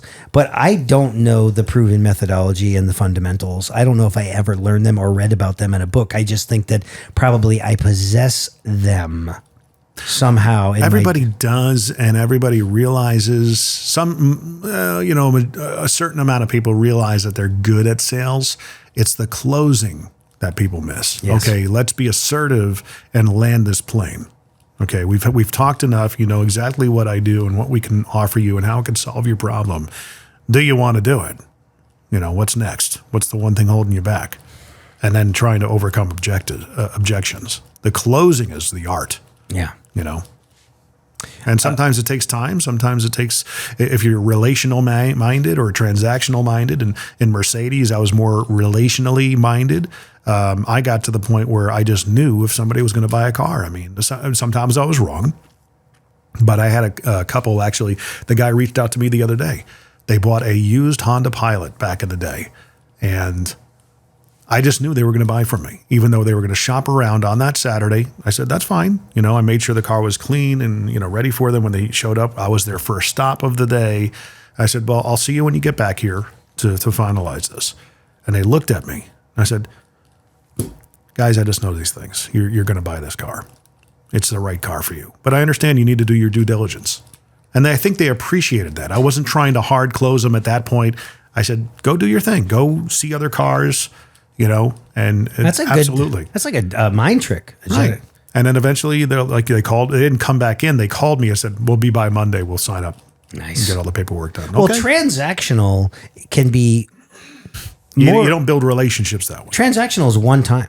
Well, actually, you do build relationships. You know exactly what you're going to get from that person each and every time. A transactional experience.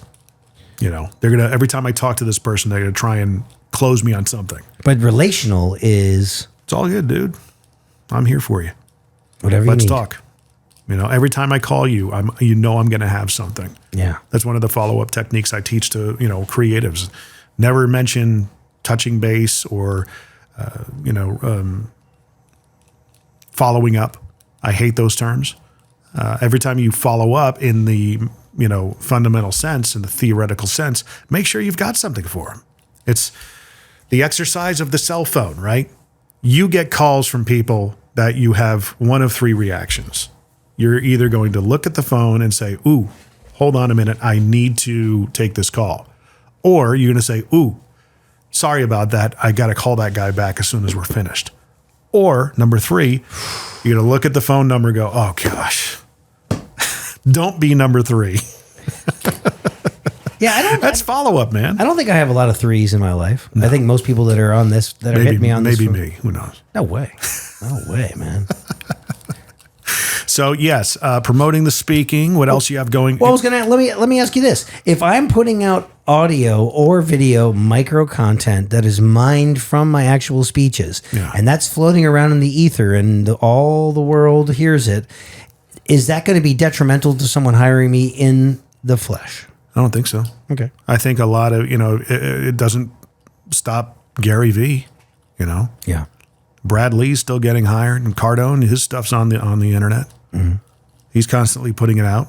So take a cue from those guys, and you've got just as much value to bring to somebody. You just got to get as known as they are. Yeah. You know? Yeah. There's no reason why you shouldn't be, having 1 million followers. Well, I have a book coming out. So, you do? Yeah, I got a book. How to Make It in Drumming, Music in Nashville. It's called Making It in Country Music, an insider's look at the industry. And it took about a year to write with my awesome co-author, Jennifer Delazana. Yeah. And it's on Rowan and Littlefield. It's a real publisher. They got offices in New York, Boston, London, Dubai. And it's coming out May 15th in a hardback, which we're really excited about.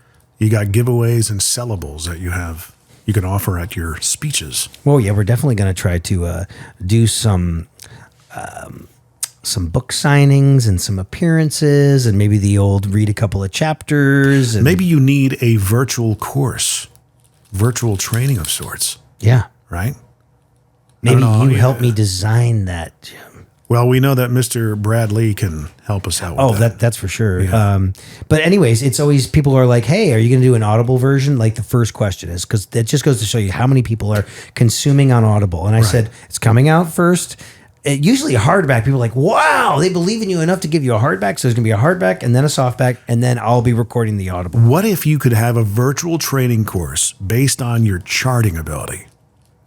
Sure. Right? Mm-hmm. That's a nice little sellable that pays you, you get enough awareness on it and you make it reasonable. $9.99 download, $19.99 download, right?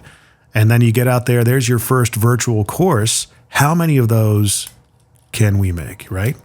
Put it on, Brad Lee's platform, Lightspeed. Yeah. And, you know, he likes us enough to hook us up and help us out. Oh, yeah. He wants us on the platform. Yeah. I think that dude, you're welcome. There's the idea. Now, there's one caveat. Right. What my new offering right now is, I'm doing it tomorrow. I'm doing it 7 times this year so far.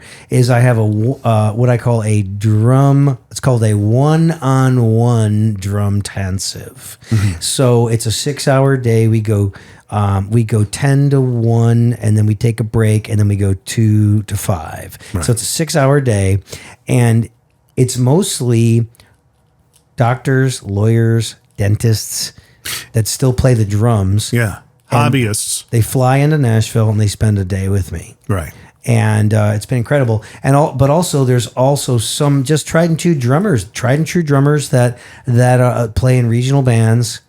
They're weekend warriors. They have day jobs, but they want to do better in the jobs that they have, the bands that they're in, and maybe get some other gigs. They want to get sharper. They want to get sharper. Right. So they are willing to invest in themselves. But there are a lot of drummers that balk at, they balk at the price. But it's usually the doctors, lawyers, and dentists. They have income coming in, and they're like, that's it? Yeah. That's your price? Done. Take my money. Boom. They take it. They bring in the wife and the kid. They stay at a nice hotel. The wife and kids go shopping in Green Hills.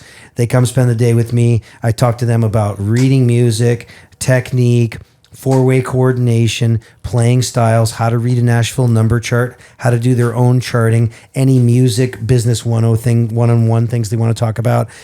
Percussion, overdubbing. They have a chance to ask all the questions they want. We get them reading music. I do not let them leave until they can read page 38 of this really famous book called the Ted Reed book, Syncopation. Yeah. By the way, I am putting out my version of the Syncopation book, and it's going to be called Richie's Rock and Reading Method. And so I'm going to take the For Dummies model, and I'm going to be cranking out so many self-published books.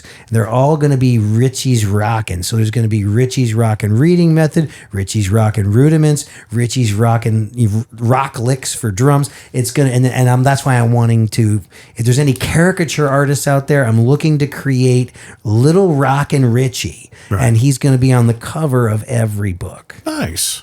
Good idea. Yeah. I like the ideas we're talking about, but I think the virtual training course, especially when it comes to charting, where people can interact with how to chart in not just the right way, but in your way. Mm-hmm. There's a video on YouTube under Rich's channel where we chart out Waving Through a Window from the hit Broadway musical Dear Evan Hansen. And you had never heard the song. You literally charted it in real time while we were at the table in the podcast studio at your house. And then you went and sat down and played the song for the first time and played it perfectly. Oh, man. But that's something that you do every day. Thanks. Yeah. And it's amazing. Can you imagine if you're a drummer, a musician, or anything like that, being able to chart out a tune? A lot of people have no idea how to do that. Yeah, you have to have the basics of understanding note values, quarter notes, eighth notes, triplets, sure, rest, 16th notes. Once you have that basic understanding together, then we could get into the idea of what my shorthand is. Right. My shorthand is a way to basically compress all the information that you need to know to successfully play a song from start to finish in a very short period of time. That's skill. Right. Yeah. Maybe there's a virtual course around there that. could be. I think Brad's training system is all based on streaming, not downloading, but it is streaming, but it's interactive. So they're actually participating in the lesson. That's the whole point of the virtual training, from what I gather. Answering questions as the modules come up, that kind of thing. Yeah. I think the difference in the way Brad approaches that education and learning is that it is so interactive. I'm just wondering if there's something there, if maybe it's worth a conversation with him to, once we get drinks and he's in town, we can talk about that. Hey, we've got a good idea possibly. Drinks sound good, John. Jim, could we see? I need my medicine. We should have one. So it's Friday. I'll get back to this. I'll throw back to where you said, well, if I put my stuff out on the internet and YouTube, will it detract people from hiring me or wanting to come see me? And we'll end with this, and I'll ask you to think about it this way. How many concerts did you not go to because you already heard the album? Oh, duh. Right? Yeah, you want to see the person whose words resonated with you in your ear holes. Right. You want to see that person in the flesh. Well, I think a lot of people go to these speeches because, these events, they want to learn, they want to be around other people who are like-minded. There's a networking opportunity there. But I think at the end of the day, they want to meet the person, the guy. Yeah. They want to meet Gary Vee. They want to meet Grant Cardone. They want to meet Tony Robbins. Sure. There's plenty of Tony Robbins stuff floating around on there. He's still selling out, Date with Destiny. Yeah. So. Amazing. Right on, man. Well, it's like this is us. You and I are just old pals. We're just pontificating things back and forth in a public forum. Yeah. But what did we decide my problem was? My problem was that I'm afraid of dying. And no, I'm actually not afraid of dying, but it's been on my mind. Well, and I think a lot of it, me too, actually, to be honest with you. But it's, Well, you live your life. Whoa, you've got You Jesus, okay? Jesus. You've got a lot, to worry. You got like a brood, man. Yeah. You got to worry about everyone. And they've got life insurance. Well, I have life insurance for them. I'm Right. worth more dead than alive. So they'll be taken care of, trust me. Oh, my God. So everybody find and follow Rich at, I'm not going to ask you because I already know this, richredmond.com, REDMOND. And it's funny, what annoys me is when I listen back to the intro that I made for your show, The Rich Redmond Show. How do you say that, I really did struggle with it, but it Rich sounds like Redmond it Show. sounds like REDMAN. The Rich Redmond Show. Well, I Rich guess you have to- Redmond Show. You have to go a little bit slower, I guess, maybe. But no, it's... The Rich Redmond Show. Sunday, I'm going to have brunch with Jeremy Little, our composer that composed the theme song. I haven't like seen him in a Jeremy. while. Yeah, it's his birthday. It was his birthday yesterday, and his Really? wife's out of town, so she texted me and she said, "Can you take my husband out for a drink or something?" That's cool. So he's not alone on his birthday. Right on, man. Well, check everything out at richredmond.com. I highly and urgently encourage everybody out there to go there, especially if you're somebody who hires speakers for events. If you need Rich to play on your song, he certainly does recordings here in and around Nashville and at C.R.A.S.H Studios at his home. You can literally send him your music. He will put his track down and add his trademark to your tunes. And that's the other thing about you is that you can really pick out any other song other than Aldean's when it's you on it. Hey, that's a Dude, that's isn't that crazy? That's a nice compliment. Yeah. And everybody out there, please pre-order the book, Making It in Country Music, an Insider's Look at the Industry. We're actually #1 on Amazon right now. Good. In country books, just from the outpouring of pre-orders. So Nice. thank you. Very cool. Yeah. One more thing to build the empire. We love it, man. All right, check us out, whatsyourproblempodcast.com. All things are there for you to share. Be a share bearer. Make sure that everybody goes out there. Again, I'll reiterate, our goal for this year is 5,000 downloads on average per episode. Help me achieve that if you would. If you enjoy what you're listening to, share it out. That's how we get there. Also, 5-star ratings on all the platforms, however you're listening to this. Go down and scroll down and, rate the podcast. Give me 5 stars. If you can't give me 5 stars, let me know how I can make it a 5-star podcast. Reach out to me. Everything is all right there. whatsyourproblempodcast.com. Mr. Redmond, always a pleasure. Thanks for having me, pal.